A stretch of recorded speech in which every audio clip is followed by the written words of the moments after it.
Yeah, I left them upstairs. So I can go there. you want to get them? They're on the table in my office. Okay. It's being recorded. Okay. Oh, yeah. All right. The mouse pad and mouse Oh. over you.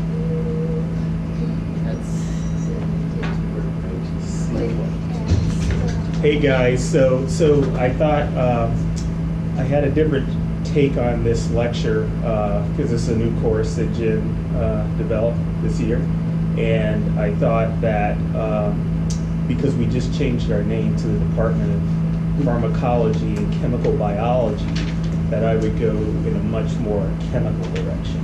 So today's lecture is going to be very chemistry in nature, but you don't have to know the reactions, you don't have to know the exact transformations, you just have to know what the purpose of it was. And so I'm going to chronicle a field called diversity-oriented synthesis, which is the title of the lecture. So we're going to look back over about 15 years worth of data related to that, and hopefully that you will get not the again, the purpose is not for you to understand a specific reaction or anything like that, but the purpose of the reaction. And so that's basically what we'll go through.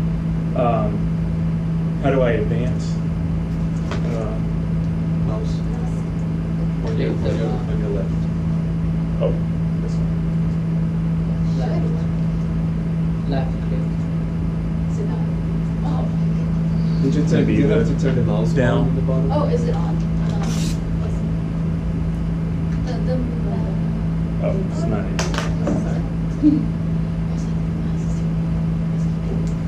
Should we? I think we should, yeah, these lights are too bright. Yeah. Oh. Better? Yeah.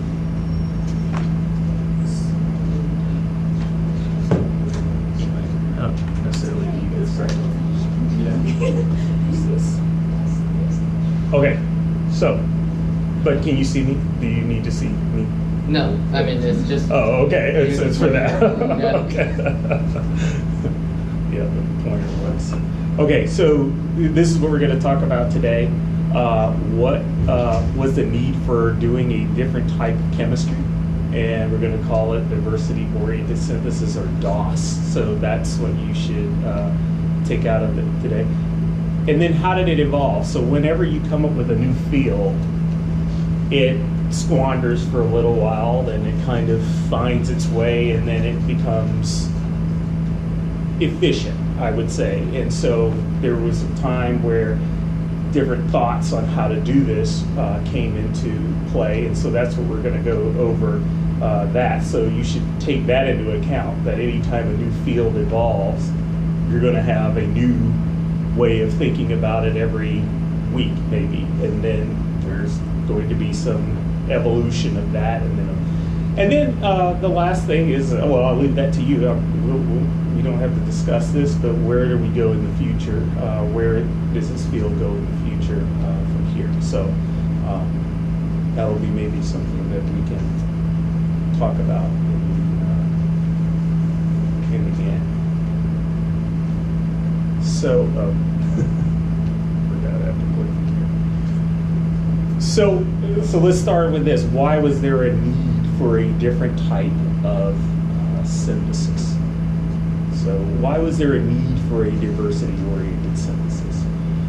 So if you're going to discover small molecules, you need to screen, and that's pretty much the best thing that we can do. We don't know a priori, which give me a biological target or come up with a biological target, what is the molecule that will modulate that target? We don't know. So the best we can do is to screen a collection of compounds and hope that we will find a starting point that will impact the activity of that particular target. So that's what we do. So we screen for small molecules. We hope to find efficacious small molecules. But then the bottom line is what I'm putting in red here. Success of this process is undeniably, related to what's in your screening collection. So if you're screening, you have to start out with a good screening collection, otherwise you're not going to have a hit, otherwise you're not going to have a result, otherwise there's no success, there's no starting point to move forward. So the screening collection itself is a really important part of what we think about in terms of screening. So, and I think that goes unrecognized a lot of the time, because a lot of times it's like, well, just buy a screening collection, just, you know. And the fact of the matter is that if you don't start out with the right screening collection, you're never going to have a hit, you're never going to have any follow-up, you're never going to have anything. So it's really important. So I guess the lecture today is which small molecules should we include into a screening collection, and how should we obtain those things. And by the way, those are two independent questions. What molecules, where you get them from, those are two very, very different questions, actually. Sometimes you know what molecule you need, but you don't know where to get it from. Sometimes you know where to get it from, but it's expensive, and so it'd be better for you to make it and things like that. So those are very, very different questions that I hope that you take from this lecture. So the first class of compounds that I'm going to talk about are natural products before we get to diversity-oriented synthesis.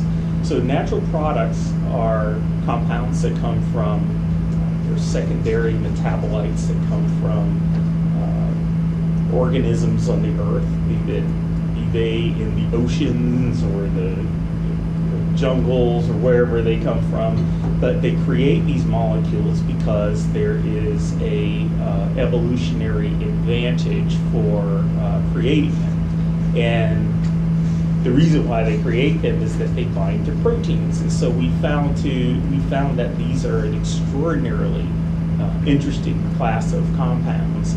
And they continue to be an interesting class of compounds, and they account for about 60% of the current pharmacopoeia of the earth today. Or 60% of all FDA-approved drugs actually derive from natural products. And if you think about